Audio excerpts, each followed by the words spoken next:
Unemployment allowance. So এই জিনিসটা বাংলাদেশে খুবই নতুন একটা বিষয়, এটা নিয়ে অনেকেই হাসি ঠাট্টাও করেছে।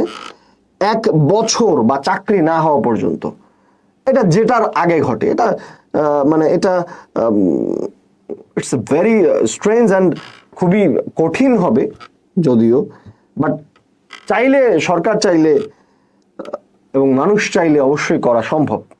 এটার লক্ষ্য কি হতে পারে যে প্রাথমিক যে সুরক্ষা, মানে যারা বেকার আছেন, বেকারদের প্রাথমিক সুরক্ষা এবং সামাজিক নিরাপত্তা বেষ্টনী, সোশ্যাল সেফটি নেট, এটা তৈরি হবে এবং যুবকদের একটা মর্যাদা তৈরি হওয়ার জায়গা থাকবে। এরপরে সবচেয়ে গুরুত্বপূর্ণ যে বিষয়টা, সেটা হচ্ছে যে দক্ষতা উন্নয়ন এবং ডেমোগ্রাফিক ডিভিডেন্ড।